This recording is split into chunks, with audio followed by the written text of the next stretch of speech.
All are welcome to my revision video part 3 Political Science from chapter 4 to 7. Okay. ഈ മൂന്നാമത്തെ പാർട്ടിൽ പഠിക്കുന്നത് legislature അഥവാ ലോ മേക്കിംഗ് ബോഡി, പിന്നെ ജുഡീഷ്യറി, നീതിന്യായ വിഭാഗം ആൻഡ് ഫെഡറലിസം. ഗവൺമെൻറ്റിനെ അതിൻ്റെ ഭരണ സംവിധാനത്തിൽ സഹായിക്കുന്ന 3 എലമെൻസുകളാണ് എക്സിക്യൂട്ടീവ്, ലെജിസ്ലേച്ചർ, ജുഡീഷ്യറി. രണ്ടാം ഭാഗത്തിൽ എക്സിക്യൂട്ടീവിനെ കുറിച്ച് വിശദമായി നമ്മൾ പഠിച്ചു. ഇവിടെ സ്റ്റാർട്ട് ചെയ്യുന്നത് തന്നെ ലെജിസ്ലേച്ചറിൽ നിന്നാണ്. ലെജിസ്ലേച്ചറിൻ്റെ ഡിഫറെൻ്റ് ഫങ്ഷൻസ്, അതിൻ്റെ സ്ട്രക്ചർ തുടങ്ങിയ കാര്യങ്ങളാണ് ഇന്ന് ഇവിടുന്ന് സ്റ്റാർട്ട് ചെയ്യുന്നത്. തീർച്ചയായും ഈ എപ്പിസോഡും അല്ലെങ്കിൽ ഈ വീഡിയോ ക്ലിപ്പും നിങ്ങൾ കൃത്യമായി കാണണം എന്ന് ഓരോ വിദ്യാർത്ഥിയോട് പ്രത്യേകം ഓർമ്മപ്പെടുത്തുകയാണ്. അപ്പോൾ നമുക്ക് പാഠഭാഗങ്ങളിലേക്ക് കടക്കാം. ചാപ്റ്റർ 5 മുതൽ 7 വരെയുള്ള 3 ചാപ്റ്ററിനെ ബേസ് ചെയ്തുകൊണ്ടാണ് ഈ തേർഡ് പാർട്ട് നിങ്ങൾക്കായി ഒരുക്കിയിട്ടുള്ളത്. Okay.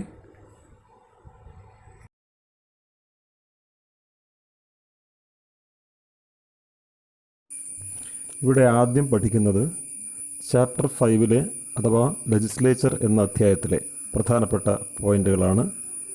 Explain the powers and functions of the Parliament. അത് 4 മാർക്കിൻ്റെ ചോദ്യമാണ്. Legislature is the law making body in a democracy. It is the most important factor. നമുക്ക് എല്ലാവർക്കും അറിയാം, എങ്കിലും legislature is the law making body in a democracy. In India legislature is known as Parliament. Okay. First function, legislative function. Parliament enacts laws for the country. Legislative function. Second one, control of executive and ensuring its accountability. Parliament control the executive through question hour, 0 hour, half an hour discussion, etc.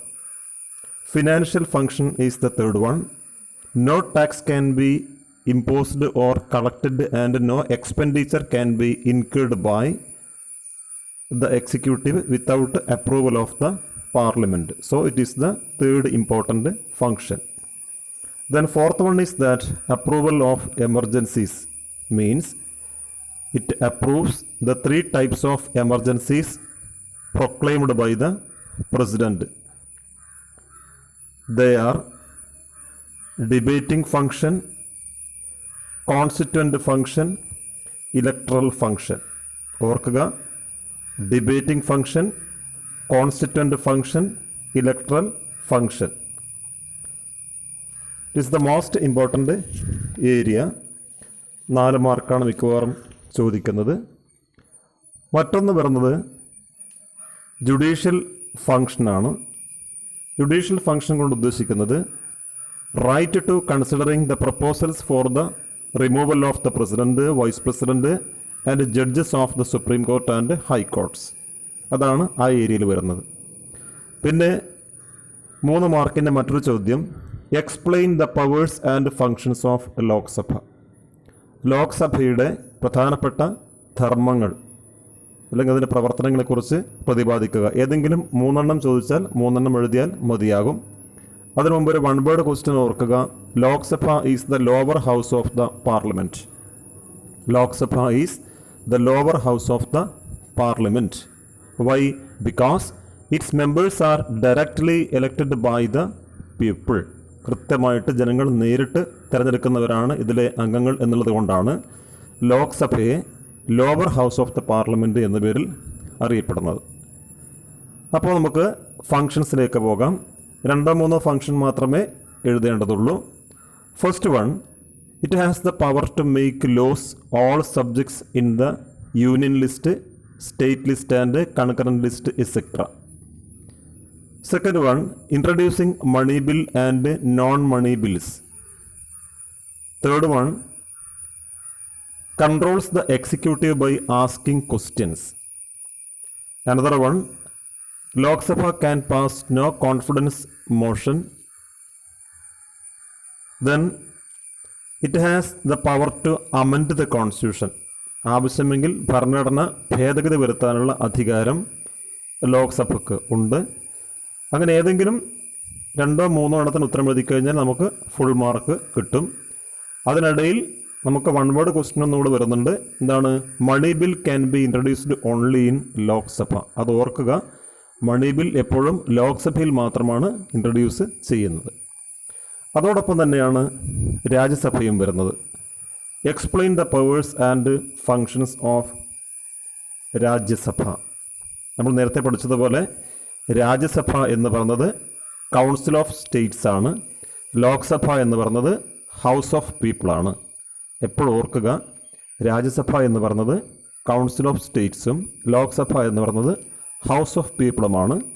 അതുപോലെ നേരത്തെ ഉള്ളതുപോലെ ഒരു one വേർഡാണ് Rajya Sabha is the upper house of the Parliament എന്ന് പറയുന്നത്. Rajya Sabha is the upper house of the Parliament എന്ന് പറയുന്നതും പ്രധാനപ്പെട്ട പോയിൻ്റാണ്. അത് തെറ്റിപ്പോകരുത്. പിന്നെ നമുക്ക് ചോദിക്കാനുള്ളത് explain the powers and functions of the Rajya Sabha. അത് 4 മാർക്കിന് ചോദിക്കുന്നൊരു ചോദ്യമാണ്. Explain the powers and functions of the Rajya Sabha. എപ്പോഴും ഓർക്കേണ്ട ഒരു പ്രധാനപ്പെട്ട ഏരിയ ആണിത്. അതുകൊണ്ട് അത് മറന്നു പോകരുത്. അതിന് പവേഴ്സും ഫങ്ഷൻസും ഉണ്ട്. അതിലേതെങ്കിലും 2-3 എണ്ണം മാത്രമേ എഴുതേണ്ടതുള്ളൂ. പ്രത്യേകം ശ്രദ്ധിക്കുക. അതിലേറ്റവും പ്രധാനപ്പെട്ടത് consider the approves non money bills and suggest amendments to money bills. ഒന്നാമത്തത്. രണ്ടാമത്തത് approves constitutional amendments. Control the executive by asking questions. Authorise the Parliament to make laws included state list according to article 249. അതാണ് സാധാരണ 4 മാർക്കിനോ അല്ലെങ്കിൽ 3 മാർക്കിനോ ചോദിക്കുന്ന ചോദ്യം. അത് പ്രത്യേകം പഠിക്കുക. പിന്നെ എങ്ങനെയാണ് പാർലമെൻറ്റ് നിയമങ്ങൾ നിർമ്മിക്കുന്നത് എന്നുള്ള ചോദ്യം സാധാരണ എല്ലാ വർഷവും ചോദിക്കുന്നതാണ്. അതിൻ്റെ സ്റ്റെപ്സാണ് ചോദിക്കുന്നത്. അപ്പോൾ സ്റ്റെപ്സ് നമ്മൾ മനസ്സിലാക്കേണ്ടതാണ്. എന്തുകൊണ്ടാണ്? The basic function of any legislature is to make laws. നമ്മൾ ആദ്യം പഠിച്ചിട്ടുണ്ട്. ലെജിസ്ലേച്ചറിൻ്റെ പ്രാഥമിക കർത്തവ്യം അല്ലെങ്കിൽ ഡ്യൂട്ടി എന്ന് പറയുന്നത് നിയമങ്ങൾ നിർമ്മിക്കുക എന്നുള്ളതാണല്ലോ. അപ്പോൾ അതുകൊണ്ട് following are the different stages of ordinary law making in India. എങ്ങനെയാണ്, അല്ലെങ്കിൽ how does the parliament make laws, എങ്ങനെയാണ് പാർലമെൻറ്റ് നിയമങ്ങൾ നിർമ്മിക്കുന്നത്? 4 മാർക്കിൻ്റെ ഒരു ചോദ്യമാണ്. അതിന് വിശദീകരിച്ച് എഴുതി കഴിഞ്ഞാൽ 4 മാർക്കും, അതല്ലാതെ 2 മാർക്കുമാണ് സാധാരണ കിട്ടുന്നത്. അപ്പോൾ അതിൻ്റെ സ്റ്റെപ്സ് നമുക്കൊന്ന് നോക്കാം. ഒന്നാമത്തെ സ്റ്റെപ്പ് ഫസ്റ്റ് റീഡിംഗ് ആണ്. ഫസ്റ്റ് റീഡിംഗ് എന്ന് പറയുന്ന സ്റ്റെപ്പിൽ ഇൻട്രഡക്ഷൻ ഓഫ് ബില്ലാണ് നടക്കുന്നത്. അതായത് a bill is a draft of the proposed law. അതാണ് ഒന്നാമത്തെ സ്റ്റെപ്പ്. അതിന് ഫസ്റ്റ് റീഡിംഗ് എന്ന് പറയുന്നു. മറ്റൊന്ന് സെക്കൻഡ് റീഡിംഗ് ആണ്. This stage consist of 3 more stages. 2 അതോ അതിൽ കൂടുതലോ സ്റ്റേജസ് അല്ലെങ്കിൽ സ്റ്റെപ്സുകൾ അടങ്ങുന്നതാണ് സെക്കൻഡ് റീഡിങ്. അപ്പോൾ അതുകൊണ്ട് അത് കമ്മിറ്റിയുടെ മുമ്പാകെ പരിശോധനയ്ക്ക് വെക്കുകയും അതിന് അംഗീകാരം നൽകുകയും ചെയ്യുന്ന സ്റ്റെപ്പാണ്. പിന്നീട് വരുന്നത് തേർഡ് റീഡിംഗ് ആണ്. Third reading a debate is confined to the acceptance of rejection of the bill. അത് ആക്സെപ്റ്റ് ചെയ്യണോ റിജക്റ്റ് ചെയ്യണോ തീരുമാനിക്കേണ്ടത് ഈ സ്റ്റെപ്പിലാണ്. അപ്പോൾ ഇത്രയും സ്റ്റേജുകളാണ് പാർലമെൻറ്റ് നിയമങ്ങൾ നിർമ്മിക്കുന്നത്. പിന്നീട് വരുന്നത് അസെൻറ്റ് ഓഫ് ദ പ്രസിഡൻ്റ് ആണ്. ഇതിൻ്റെ അവസാന പാർട്ടായിട്ട് വരുന്നത് അസെൻറ്റ് ഓഫ് ദ പ്രസിഡൻ്റ് ആണ്. When a bill is passed by both houses it is send to the president for his assent. If the president gives his assent the bill become law. അതായത് 2 ഹൗസുകളിൽ നിന്നും അയക്കുന്നത് പ്രസിഡൻറ്റിൻ്റെ അംഗീകാരത്തിന് വേണ്ടിയിട്ടാണ്. അവസാനം president അത് അംഗീകരിച്ച് ഒപ്പുവെക്കുന്നതോടെ ആ bill നിയമമായിട്ട് മാറുന്നു. ഇതാണ് അതിൻ്റെ പ്രൊസീജിയർ. അത് 3-4 മാർക്ക് നമുക്ക് ചോദിക്കാം. മറ്റൊരു one word question, money bill can be introduced only in Lok Sabha. അത് പരീക്ഷയ്ക്ക് ലോക്സഭ അല്ലെങ്കിൽ രാജ്യസഭ എന്ന് ഓപ്ഷൻസ് തന്നേക്കാം. അപ്പോൾ നമ്മൾ ഓർക്കേണ്ടത് money bill can be introduced only in Lok Sabha. എപ്പോഴും ഓർക്കുക, money bill can be introduced only in Lok Sabha. വളരെ പ്രധാനപ്പെട്ട ഒരു പോയിൻ്റാണ്. പിന്നെ നമുക്ക് വരുന്നത് ഡെലിബറേഷനും ഡിസ്കഷനുമാണ്. അതായത് രാജ്യസഭയായി ബന്ധപ്പെട്ട് how does the parliament control the executive എന്നുള്ളൊരു ഫംഗ്ഷൻ നമ്മൾ മനസ്സിലാക്കിയിട്ടുണ്ട്. In India parliament can effectively control the executive and ensure A more responsive government. ഏറ്റവും പ്രധാനപ്പെട്ട ഒരു പോയിൻ്റാണത്. അതായത് ഇന്ത്യയിൽ പാർലമെൻറ്റിനാണ് യഥാർത്ഥ രീതിയിൽ എക്സിക്യൂട്ടീവിനെ കൺട്രോൾ ചെയ്യാനും അതുവഴി ഭരണം കൂടുതൽ ശക്തിപ്പെടുത്തുന്നതിനുമുള്ള ഉത്തരവാദിത്തമായിട്ട് മനസ്സിലാക്കുന്നത്. അപ്പോൾ അതുകൊണ്ട് the members of the parliament are free to speak on any matter without fear. സഭകളിൽ അംഗങ്ങൾക്കെന്താ യാതൊരു ഭയമോ ഭീതിയോ ഇല്ലാതെ കാര്യങ്ങൾ വ്യക്തമായിട്ട് അഭിപ്രായങ്ങൾ തുറന്നു പറയാനുള്ള സ്വാതന്ത്ര്യം ഉണ്ടാകും. The members of the parliament are free to speak on any matter without any fear. ഇത് നമുക്ക് നോക്കാം. Following are the major instruments of parliamentary control over the executive. താഴെ പറയുന്ന കാര്യങ്ങളാണ് എക്സിക്യൂട്ടീവിനെ കൺട്രോൾ ചെയ്യുന്നതിന് വേണ്ടിയിട്ട് പാർലമെൻറ്റ് സാധാരണഗതിയിൽ ഉപയോഗിക്കുന്നത്. അതൊന്നുകൂടി പരിശോധിക്കാം. Among them first one is that deliberation and discussion. Second point is that approval and ratification of laws. അതോടൊപ്പം financial control. These are the most important factor. These are the most important factor. തീർച്ചയായും സാമ്പത്തിക നിയന്ത്രണം ഉൾപ്പെടെയുള്ളവ വളരെ പ്രധാനപ്പെട്ട പോയിൻ്റാണ് ഈ ഏരിയയിൽ. അത് പ്രത്യേകം ശ്രദ്ധിക്കുക. ബാക്കി നമുക്ക് അടുത്ത ചാപ്റ്ററിലേക്ക് പോകാം. നമുക്കറിയാം, ലെജിസ്ലേച്ചർ എക്സിക്യൂട്ടീവ് പോലെ തന്നെ വളരെ പരമപ്രധാനമായി ഗവൺമെൻറ്റിനെ അതിൻ്റെ ഫങ്ഷനിങ്ങിന് സഹായിക്കുന്ന മറ്റൊരു ഘടകമാണ് ജുഡീഷ്യറി എന്ന് പറയുന്നത്. ഇന്ത്യയിലെ നീതിന്യായ വ്യവസ്ഥയെക്കുറിച്ചാണ് ഈ ചാപ്റ്റർ പ്രധാനമായും ഡിസ്കസ് ചെയ്യുന്നത്. ഇതിൽ explain the role and functions of judiciary എന്ന ഭാഗം വളരെ പ്രധാനപ്പെട്ട ഒരു ഏരിയയാണ്. തീർച്ചയായും പരീക്ഷയ്ക്ക് ചോദിക്കാവുന്ന അനേകം ചോദ്യങ്ങൾ ഉൾപ്പെട്ടിട്ടുള്ള ഒരു ഭാഗം കൂടിയാണ്. അതിൻ്റെ ഉദ്ദേശം തന്നെ പറയുന്നത് providing equal justice to all എന്നാണ്. എല്ലാവർക്കും ജാതി മത വർണ്ണ ഭേദവ്യത്യാസമില്ലാതെ എല്ലാവർക്കും തുല്യനീതി നടപ്പിലാക്കുക എന്നുള്ളതാണ് കോടതിയുടെ ഉദ്ദേശം. അതുകൊണ്ട് തന്നെ സുപ്രീം കോടതിയായാലും ഹൈക്കോടതികളായാലും സ്വാഭാവികമായും ഈക്വൽ ജസ്റ്റിസ് നടപ്പാക്കാനാണ് ശ്രമിക്കുന്നത്. എല്ലാവർക്കും തുല്യനീതി നടപ്പാക്കുക എന്നുള്ളത് തന്നെയാണ് പരമമായ ലക്ഷ്യവും. സുപ്രീം കോടതിയും അതുപോലെ തന്നെ ഹൈക്കോടതിയും ചെയ്യുന്നതും അതുതന്നെയാണ്. പൗരന്മാരുടെ അവകാശങ്ങൾ സംരക്ഷിക്കുന്നതിനാണ് ഏറ്റവും കൂടുതൽ പ്രാധാന്യം ഇവ നൽകുന്നത്. അതുകൊണ്ട് തന്നെ it has to play an important role for the maintaining peace എന്ന് പറയാം. മറ്റൊരർത്ഥത്തിൽ explain the most important functions of judiciary എന്താണെന്ന് പരിശോധിക്കേണ്ടി വരും. Various functions of the judiciary in India. മിക്കവാറും പരീക്ഷകളൊക്കെ ചോദിക്കുന്നൊരു ചോദ്യം കൂടിയാണ്. പ്രധാനമായും ഇൻ്റർപ്രറ്റിംഗ് ലോസ്, നിയമങ്ങൾ വ്യാഖ്യാനിക്കുക, അതോടൊപ്പം തന്നെ പൗരന്മാരുടെ അവകാശങ്ങൾ സംരക്ഷിക്കുക, protection of the rights of every individuals, അതുപോലെ പ്രോബ്ലം സെറ്റ് ചെയ്യുക, ഇൻഡിവിജ്വൽസും സംഘടനകളും അതോടൊപ്പം തന്നെ ഗവൺമെൻറ്റും ജനങ്ങളും വ്യക്തികളും സംഘടനകളും തമ്മിലുള്ള വിവിധങ്ങളായ പ്രശ്നങ്ങൾ to settle different disputes among the people and even government. It is the most important duty of the judiciary. അതോടൊപ്പം തന്നെ നിയമം ലംഘിക്കുന്നവരെ ശിക്ഷിക്കേണ്ട ഉത്തരവാദിത്വവും കോടതികൾക്കാണ്. അപ്പോൾ നിയമം ലംഘിക്കുന്നവർക്ക് ശിക്ഷ ഉറപ്പാക്കുക എന്നുള്ളതും മറ്റൊരു പരമപ്രധാനമായിട്ടുള്ള ഒരു ധർമ്മമാണ് എന്ന് നമുക്ക് പറയാൻ കഴിയും. അതോടൊപ്പം തന്നെ what is mean by independent judiciary, എന്താണ് ഇൻഡിപെൻഡൻറ്റ് ജുഡീഷ്യറി കൊണ്ട് ഉദ്ദേശിക്കുന്നത്? കാരണം every one should be treated equally before the eyes of law എന്നാണ് അതുകൊണ്ട് ഉദ്ദേശിക്കുന്നത്. എല്ലാവരെയും തുല്യരായി കണ്ടുകൊണ്ട് തന്നെ എല്ലാവർക്കും തുല്യ നീതി ഉറപ്പാക്കുക എന്നുള്ളതാണ് പരമമായ ലക്ഷ്യം. അതാണ് സ്വതന്ത്ര നീതിന്യായ വ്യവസ്ഥ എന്നതുകൊണ്ട് ഉദ്ദേശിക്കുന്നത്. Every one should be treated equally before the eyes of law according to Indian constitution എന്ന് പ്രത്യേകം പറയുന്നുണ്ട്. Every one should be treated equally before the eyes of law according to Indian constitution. It is the most important duty of judiciary system in India. മറ്റൊരു ധർമ്മമാണ് maintaining law and order. ക്രമസമാധാന പരിപാലനവും ജുഡീഷ്യറിയുടെ റോളിൽ വരുന്നതാണ്. Maintaining piece and order. ഓർക്കുക, പ്രത്യേകം ഓർമ്മിക്കുക, പരീക്ഷകൾക്ക് റിപ്പീറ്റ് ചെയ്ത് ചോദിക്കുന്ന ചോദ്യമാണ്. അതോടൊപ്പം തന്നെ prevalence of justice is another important aim of our Indian judiciary. Prevalence of justice, to provide equal justice to all. It is known as prevalence of justice. മറ്റൊരു ചോദ്യമാണ് explain the jurisdiction of the supreme court of India. Explain the jurisdiction of the supreme court of India. ഏതൊക്കെ തരത്തിലുള്ള ജൂറിസ്ഡിക്ഷനാണ് supreme കോടതി ഇന്ത്യയിൽ നിർവഹിക്കുന്നത് എന്ന് പ്രത്യേകം പറയുന്നുണ്ട്. അത് പ്രത്യേകം ശ്രദ്ധിക്കുക. ഒന്നാമത്തതാണ് ഒറിജിനൽ ജൂറിസ്ഡിക്ഷൻ എന്ന് പറയുന്നത്, ഒറിജിനൽ ജൂറിസ്ഡിക്ഷൻ. രണ്ടാമത്തത് അപ്പലറ്റ് ജൂറിസ്ഡിക്ഷൻ.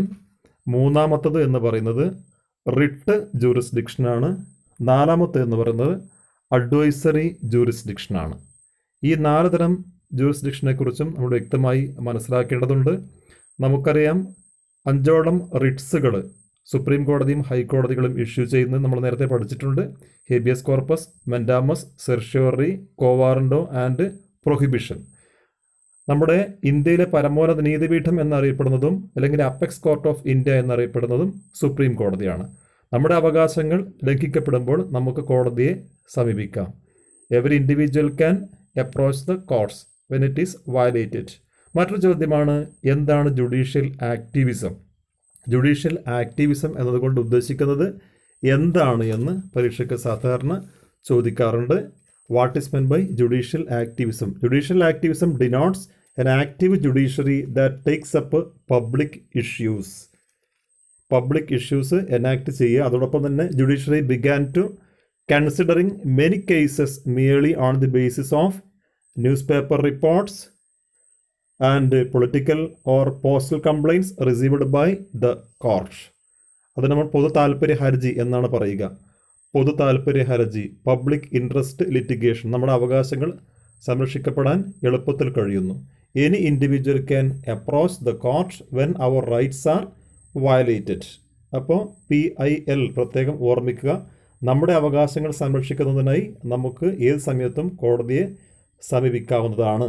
അപ്പോൾ public interest litigation, it is the most important area. യാതൊരു കാരണവശാലും മറന്നു പോകരുത്. പരീക്ഷയ്ക്ക് കൃത്യമായിട്ടും റിപ്പീറ്റ് ചെയ്ത് ചോദിക്കുന്ന ഒരു ചോദ്യം കൂടിയാണ് ഈ പബ്ലിക് ഇൻട്രസ്റ്റ് ലിറ്റിഗേഷൻ എന്ന് പറയുന്നത്. മറ്റൊന്ന് ജുഡീഷ്യൽ റിവ്യൂ ആണ്. കഴിഞ്ഞ പരീക്ഷകൾക്കൊക്കെ ചോദിക്കുന്ന ഒരു ചോദ്യമായിരുന്നു ജുഡീഷ്യൽ റിവ്യൂ അല്ലെങ്കിൽ നീതിന്യായ പുനരവലോകനം. എന്താണ് നീതിന്യായ പുനരവലോകനം എന്ന് പ്രത്യേകം മനസ്സിലാക്കേണ്ടതുണ്ട്. Judicial review means that power of the supreme court and high കോർട്ട്സ് to examine the constitutionality of any law passed by the legislature or ordinance issued by the executive. പ്രത്യേകം ശ്രദ്ധിക്കുക.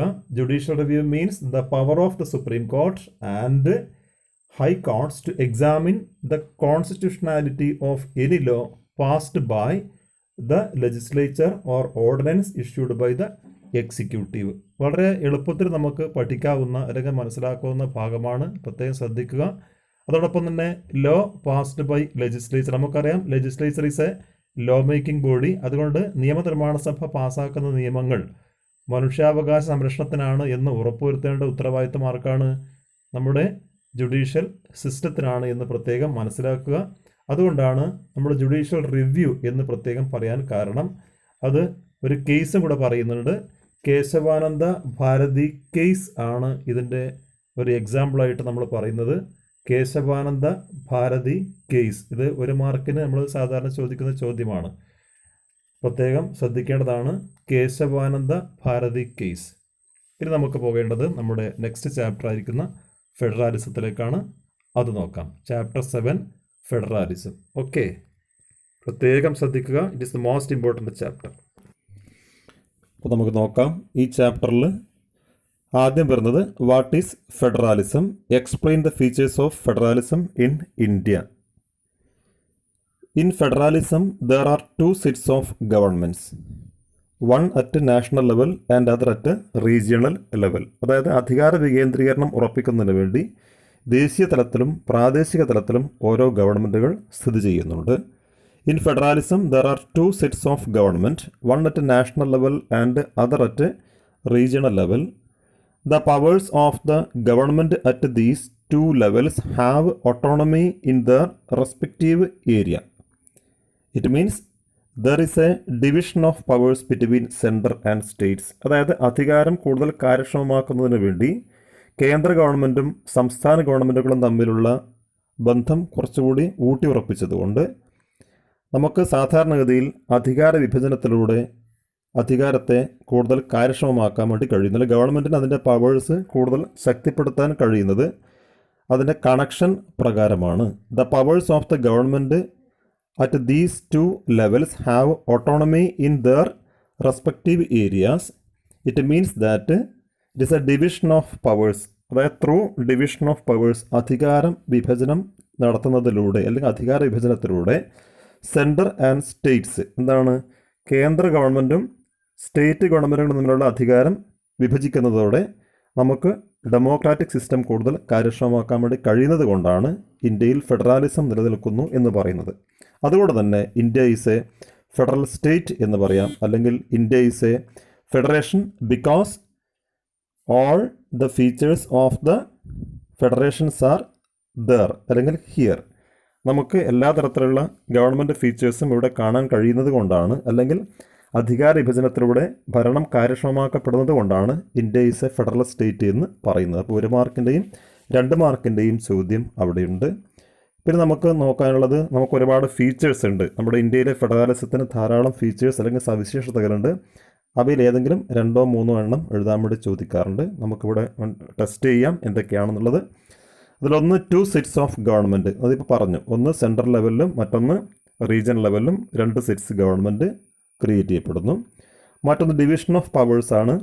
എന്താണ്, അധികാരം വിഭജിച്ചു കൊടുക്കുന്നു. ഡിവിഷൻ ഓഫ് പവേഴ്സ്, രണ്ടും 2 പ്രത്യേക രീതിയിൽ അധികാരം കൈകാര്യം ചെയ്യുന്നത് കൊണ്ട് ആർക്കും ഒരു ബുദ്ധിമുട്ടുമില്ലാതെ, അതായത് യൂണിയൻ ലിസ്റ്റിലും അതുപോലെ സ്റ്റേറ്റ് ലിസ്റ്റിലും കൺകറൻറ്റ് ലിസ്റ്റിലുള്ള വിഷയങ്ങൾ കൃത്യമായിട്ട് കൈകാര്യം ചെയ്യപ്പെടാൻ വേണ്ടിയിട്ട് ഇത് സഹായിക്കുന്നുണ്ട്. മൂന്നാമത്തത് സുപ്രമസി ഓഫ് ദ കോൺസ്റ്റിറ്റ്യൂഷനാണ്. 4-മത്തത് ഇൻഡിപെൻഡൻറ്റ് ജുഡീഷ്യറിയാണ്. ഇതൊക്കെ ഞാൻ നേരത്തെ ക്ലാസ്സുകളിൽ അല്ലെങ്കിൽ അല്പം മുമ്പ് കൃത്യമായി വിശദീകരിച്ചതുകൊണ്ട് കൂടുതൽ പറയുന്നില്ല. 4 പോയിൻ്റ് എഴുതി കഴിഞ്ഞാൽ നിങ്ങൾക്ക് 4 മാർക്ക് കിട്ടും. പോയിൻറ്റ്സ് ഏതാണ്? What are the most important features of the federation in India? That is the question. Our answer: first one, 2 sets of government. Second one, division of powers. Third one, supremacy of the constitution. Fourth one, independent judiciary. വളരെയധികം ശ്രദ്ധിക്കേണ്ടുന്നൊരു ഭാഗമാണ്. മറ്റൊന്ന്, നിങ്ങൾക്ക് അധികാര വിഭജനം അല്ലെങ്കിൽ ഇന്ത്യയിലെ അധികാര വിഭജനത്തെക്കുറിച്ച് എന്തറിയാം എന്നുള്ളതാണ്.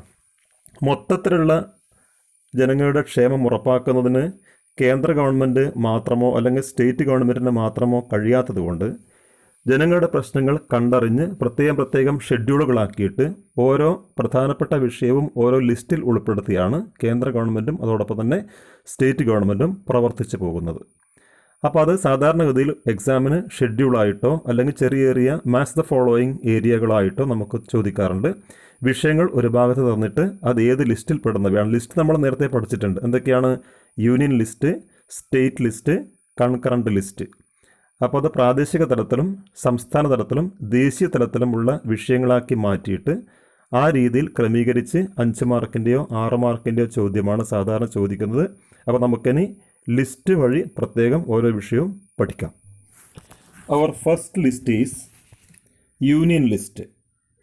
It consist of 97 items such as defence, atomic energy, foreign affairs, war and peace, citizenship, railways, communication, banking, insurance, currency തുടങ്ങി ഇൻകം ടാക്സ് പോലുള്ള ഒരുപാട് വിഷയങ്ങൾ ഈ യൂണിയൻ ലിസ്റ്റിൽ പെടുന്നതാണ്. ഇത്രയൊന്നും പരീക്ഷയ്ക്ക് ചോദിക്കാറില്ല. ഏകദേശം 97 items അല്ലെങ്കിൽ അത്രയും ഐറ്റങ്ങൾ യൂണിയൻ ലിസ്റ്റ് ഉണ്ടെങ്കിൽ കൂടിയും നമുക്ക് 3-4 എണ്ണം മാത്രമാണ് പരീക്ഷയ്ക്ക് ചോദിക്കുന്നത്. അത് ഷെഡ്യൂൾ ചെയ്തിട്ടോ അല്ലെങ്കിൽ മാച്ച് ദ ഫോളോയിങ് മാതൃകയിലോ ഒരു ഭാഗത്ത് നിങ്ങൾക്ക് വിഷയം തരുന്നു, അതിൻ്റെ മറുഭാഗത്ത് യൂണിയൻ ലിസ്റ്റിൽ പെടുന്നതാണോ സ്റ്റേറ്റ് ലിസ്റ്റിൽ പെടുന്നതാണോ കൺകറൻറ്റ് ലിസ്റ്റിൽ പെടുന്നതാണോ എന്നാണ് ചോദിക്കുന്നത്. അത് കൃത്യമായിട്ട് എഴുതിയാൽ 1 മാർക്ക് വളരെ എളുപ്പത്തിൽ നേടിയെടുക്കാവുന്നതാണ്. അപ്പോൾ ഇതിലേതെങ്കിലും ഒരു വിഷയം നമ്മൾക്ക് പറഞ്ഞു കൊടുക്കാം. യൂണിയൻ ലിസ്റ്റിൽ ഏതെങ്കിലും മാത്രം 2-3 എണ്ണം മാത്രം നിങ്ങൾക്ക് തന്നേക്കും. അപ്പോൾ ബാങ്കിങ്, അതുപോലെ ഇൻഷുറൻസ് വരുന്നുണ്ട്, വാർ ആൻഡ് പീസ് വരുന്നുണ്ട്, അതുപോലെ ഫോറിൻ അഫയേഴ്സ് വരുന്നുണ്ട്, ആറ്റോമിക് എനർജി വരുന്നുണ്ട്. ഇതൊക്കെ യൂണിയൻ ലിസ്റ്റിൽ പെടുന്ന വിഷയങ്ങളാണ്. രണ്ടാമത് വരുന്നതാണ് സ്റ്റേറ്റ് ലിസ്റ്റ്, അതായത് സ്റ്റേറ്റ് ഗവൺമെൻറ്റിൻ്റെ അധികാര പരിധിയിൽ വരികയാണ്. ഇതിൻ്റെ എല്ലാറ്റിൻ്റെയും ഉദ്ദേശം എന്ന് പറയുന്നത് to look after the welfare of the people ആണ്. ജനക്ഷേമം ഉറപ്പാക്കുന്നതിന് വേണ്ടിയാണ് ഇങ്ങനെ പ്രത്യേകം ലിസ്റ്റുകളെ വർഗീകരിക്കുന്നത്. രണ്ടാമത്തെ ലിസ്റ്റ് സ്റ്റേറ്റ് ലിസ്റ്റാണ്. ഇതിൽ ഏകദേശം 61ഓളം വിഷയങ്ങൾ വരുന്നുണ്ട്. ഇത് പരീക്ഷയ്ക്ക് നിരന്തരമായി ചോദിക്കുന്ന ഒരു ഏരിയയാണ് സ്റ്റേറ്റ് ലിസ്റ്റിൽ പെടുന്ന വിഷയങ്ങൾ. അത് പോലീസ് വരുന്നുണ്ട്, അതോടൊപ്പം തന്നെ ലോ ആൻഡ് ഓർഡർ വരുന്നുണ്ട്, പബ്ലിക് ഹെൽത്ത്, പൊതുജനാരോഗ്യം, പോലീസ്, അതുപോലെ നിയമവാഴ്ച, പിന്നെ ഫീച്ചേഴ്സ്, അതുപോലെ ഫിഷറീസുമായിട്ട് ബന്ധപ്പെട്ട കാര്യങ്ങൾ അതിൻ്റെ അകത്ത് വരുന്നുണ്ട്, പിന്നെ ട്രേഡ് ആൻഡ് കൊമേഴ്സ് വരുന്നുണ്ട്, പ്രിസൺ വരുന്നുണ്ട്, അഗ്രികൾച്ചർ വരുന്നുണ്ട്, ലോക്കൽ ഗവൺമെൻറ് വരുന്നുണ്ട്. ഈ വിഷയങ്ങളൊക്കെ ആയിട്ട് ബന്ധപ്പെടുന്നതാണ് സ്റ്റേറ്റ് ലിസ്റ്റിൽ വരുന്നത്. അതിലേതെങ്കിലും 3 or 4 വേണം കൃത്യമായിട്ട് പഠിക്കാം. അടുത്തത് നമുക്ക് വേണ്ടത് കൺകറൻറ്റ് ലിസ്റ്റാണ്. ഓക്കെ, കൺകറൻറ്റ് ലിസ്റ്റിൽ ഏകദേശം 52ഓളം വിഷയങ്ങൾ ഉൾപ്പെടുന്നുണ്ട്. നേരത്തെ പറഞ്ഞില്ല, 2 or 3 എണ്ണം മാത്രമാണ് എക്സാമിന് ചോദിക്കുന്നത്. പ്രധാനമായും education, forest, trade unions, marriage, population control, price control, electricity, newspaper, അതുപോലെ ട്രാൻസ്ഫർ ഓഫ് പ്രോപ്പർട്ടി, ഇങ്ങനെയുള്ള കാര്യങ്ങളൊക്കെയാണ് ഇതിൻ്റെ അകത്ത് പ്രധാനമായും വരുന്നത്. പ്രത്യേകം ശ്രദ്ധിക്കുക. അതായത് നിങ്ങൾക്ക് ഈ വിഷയങ്ങൾ യൂണിയൻ ലിസ്റ്റും സ്റ്റേറ്റ് ലിസ്റ്റും കൺകറൻറ്റ് ലിസ്റ്റും ഒന്നിച്ചു തരികയും ആ വിഷയങ്ങളെ 3 ലിസ്റ്റിലേക്ക് മാറ്റി ക്രമീകരിക്കുന്നതിനാണ് പരീക്ഷയ്ക്ക് ചോദിക്കുന്നത്. അതിന് 5 മാർക്കോ അല്ലെങ്കിൽ 6 മാർക്കോ കിട്ടും. നമുക്ക് എളുപ്പത്തിൽ മാർക്ക് വാങ്ങിക്കാൻ പറ്റുന്ന ഒരു ഏരിയയാണ്. അതുകൊണ്ട് പ്രത്യേകം നിങ്ങൾ ചെയ്യേണ്ടത് യൂണിയൻ ലിസ്റ്റും സ്റ്റേറ്റ് ലിസ്റ്റും കൺകറൻറ്റ് ലിസ്റ്റും വരുന്ന വിഷയങ്ങൾ എഴുതി പഠിക്കുക, വീട്ടിൽ നിന്ന് എഴുതി പഠിക്കുക. അതാണ് ഏറ്റവും പ്രധാനം. പിന്നെ ഈ ചാപ്റ്ററിൽ അവസാനമായിട്ട് വരുന്നത് നമ്മുടെ എന്തുകൊണ്ടാണ് ഫെഡറൽ സ്റ്റേറ്റ് എന്ന് ഇന്ത്യയെ വിളിക്കുന്നത്, അതോടൊപ്പം തന്നെ India is a federation with a strong central government എന്ന് വിശേഷിപ്പിക്കുന്നത്. അതിന് 2-3 കാരണങ്ങൾ മാത്രമാണുള്ളത്. Indian constitution has created a strong central government. നമ്മൾ നേരത്തെ പഠിച്ചിട്ടുണ്ട്. എന്തുകൊണ്ടാണ്? Our framers of constitution believed that we required a federal constitution that would accommodate diversities. നമുക്കറിയാം, ഇന്ത്യ എന്ന് പറയുന്നത് യൂണിറ്റി ഇൻ ഡൈവേഴ്സിറ്റിയാണ്. അപ്പോൾ എല്ലാവരെയും ഒന്നിച്ച് നിർത്തി മുന്നോട്ട് കൊണ്ടുപോകണമെങ്കിൽ ഭരണത്തിന് കൃത്യമായ കാര്യക്ഷമത ആവശ്യമാണ്. അപ്പോൾ അതുകൊണ്ട് Indian constitution has created a strong central government. അപ്പോൾ അതുകൊണ്ട് India is a federation with a strong central government എന്ന് പറയുന്നു. അതിനുള്ള ചില കാരണങ്ങൾ നമുക്ക് ഡിസ്കസ് ചെയ്യാം. Following are the provisions which made a strong central government in our India. Okay, first one, Parliament can create a new state by separation of territories from other state or states or by uniting 2 or more states. വളരെ എളുപ്പമാണ്. രണ്ടാമത്തത്, the president can declare emergency in the state on the recommendation of the state governor. മറ്റൊന്ന് പറയുന്നത്, during emergency, Parliament can make laws or subjects within the jurisdiction of the states. Central government appoints the governor of the state.